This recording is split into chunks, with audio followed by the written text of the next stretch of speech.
এখানে পটল নিয়েছি, পটলের খোসা ছাড়িয়ে নেব।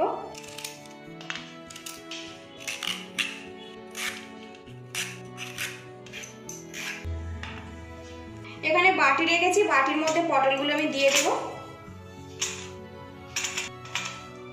নমস্কার বন্ধুরা, আমি অনেকদিনকে আপনাদের সকলকে স্বাগত জানাচ্ছি।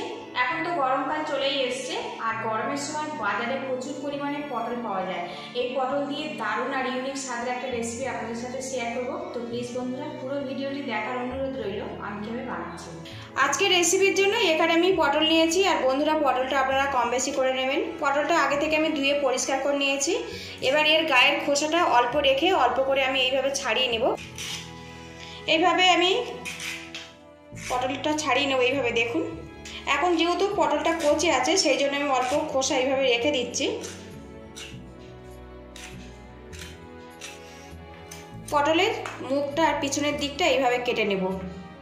এইভাবে সবগুলো পটল আমি কেটে নেব।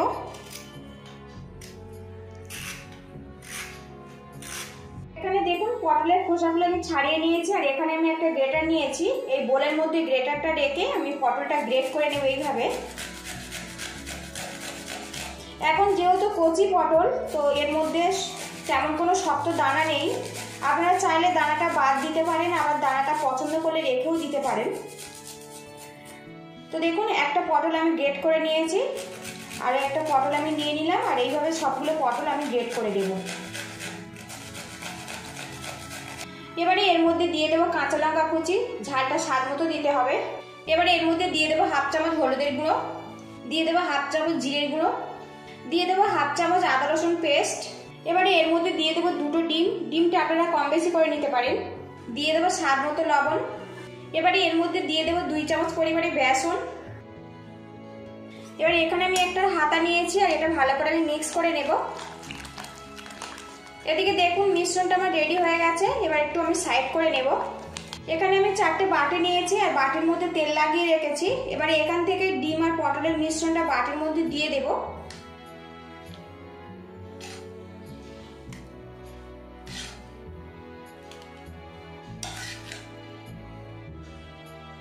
এদিকে দেখুন মিশ্রণগুলো বাটির মধ্যে কিন্তু আমি সমানভাবে ভরে নিয়েছি।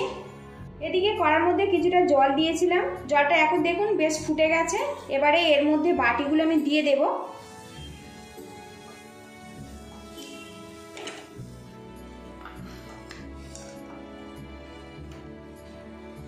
এদিকে দেখুন বাটিগুলো আমি জলের ওপরে বসিয়ে দিয়েছি, আর এখানে আমি একটা ঢাকনা নিয়েছি, ঢাকনা দিয়ে ঢেকে রাখবো। আর এইভাবে 5 মিনিট আমি পটলগুলো ভাপিয়ে নেব। এবার আমি ঢাকনাটা খুলে নেব, আর দেখুন পটল ভাপাগুলো কত সুন্দরভাবে ফুলে গেছে। গ্যাসের হিটটা আমি এই অবস্থাতে বন্ধ করে দেব, দিয়ে বাটিগুলো আমি নামিয়ে ঠান্ডা করে নেব। এদিকে দেখুন পটল ভাপাগুলো কিন্তু বেশ ঠান্ডা হয়ে গেছে। এবার এগুলো আমি তুলে নেব। তো দেখুন কত সহজে কিন্তু ভাপাটা উঠে গেছে। এই দেখুন আরো একটা বাটি আমি এইভাবে তুলে নেব।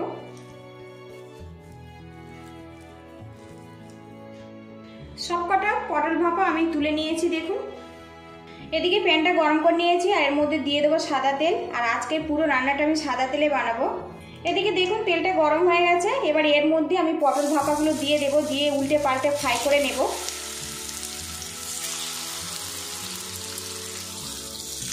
এবার এগুলো আমি উল্টে দেব।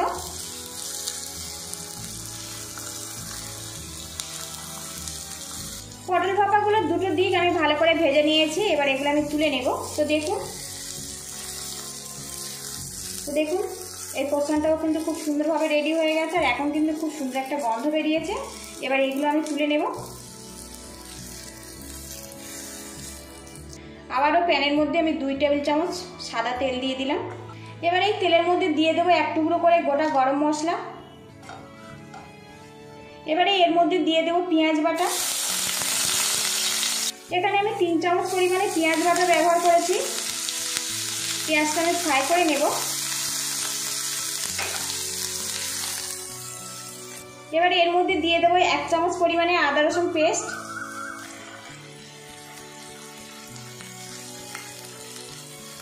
আদা রসুন পেস্ট আমি ভালো করে ভেজে নিয়েছি। এবারে এর মধ্যে দিয়ে দেবো গ্রেট করা টমেটো। আমি কিছুক্ষণ নাড়াচাড়া করে নেব।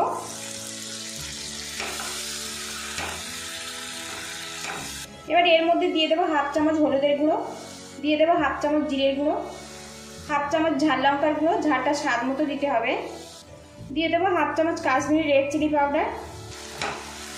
মশলাটা কিছুক্ষণ নাড়াচাড়া করে নেব। মশলাটা কিছুক্ষণ নাড়াচাড়া করে নিয়েছি। এবারে এর মধ্যে সামান্য পরিমাণে জল দিয়ে মশলাটা কষিয়ে নেব যতক্ষণ না তেলটা আলাদা হয়ে আসছে।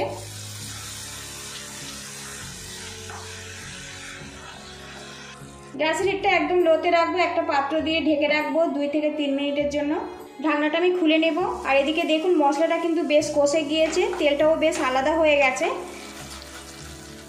এবারে এর মধ্যে দিয়ে দেবো জল, যতটা গ্রেভি পছন্দ করেন সেই মতো জল দিয়ে দিতে হবে। এখানে পটল ভাপাটা আমি একটু গ্রেভি গ্রেভি বানাবো, সেই মতো জলটা দিয়ে দিলাম।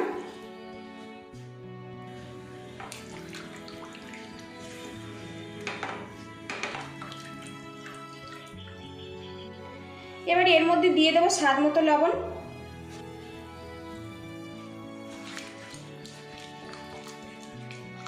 লবণটা ভালো করে মিক্স করে নিয়েছে। এবারে এই গ্রেভিটা ভালো করে ফুটিয়ে নেব। এদিকে দেখুন গ্রেভিটা কিন্তু বেশ কিছুক্ষণ ফুটিয়ে নিয়েছি। এবারে এর মধ্যে দিয়ে দেব পটল ভাপা। আপনারা যদি চিনি পছন্দ করেন তো সামান্য চিনি এখানে অ্যাড করতে পারেন। পটল ভাপাগুলো আমি দিয়েছি। এবার আমি এখানে 3 থেকে 4 মিনিটের জন্য ফুটিয়ে নেব, তাহলে কিন্তু একদম পারফেক্টভাবে তৈরি হয়ে যাবে। আর বন্ধুরা পটল তো আপনারা অনেক বানিয়েছেন, একদম বাটির মধ্যে নতুন স্বাদের এই পটল ভাপা রেসিপিটা ভালো লাগলে একটা লাইক দিয়ে দেবেন। আর চ্যানেলে নতুন হয়ে থাকলে চ্যানেলটিকে সাবস্ক্রাইব করার অনুরোধ রইল। এদিকে দেখুন পটল ভাপা কারিটা কিন্তু পুরোপুরি রেডি হয়ে গেছে, আর গ্রেভিটা কিন্তু বেশ ঘন হয়ে গেছে। এইরকম ঘন অবস্থাতে নামাতে হবে, তবে গরম গরম ভাতের সাথে খেতে কিন্তু খুবই ভালো লাগবে। সবশেষে এর মধ্যে দিয়ে দেবো গরম মশলার গুঁড়ো। গরম মশলার গুঁড়োটা দিয়ে ভালো করে মিক্স করে নেব, নিয়ে আমি গ্যাসের হিটটা বন্ধ করে দেবো। আর আজকের এই রেসিপিটা আমি লাঞ্চে ভাতের সাথে পরিবেশন করব। পুরো ভিডিওটি দেখার জন্য আপনাদের অসংখ্য ধন্যবাদ রইল। আপনারা ভালো থাকবেন, সুস্থ থাকবেন, দেখা হবে নেক্সট ভিডিওতে।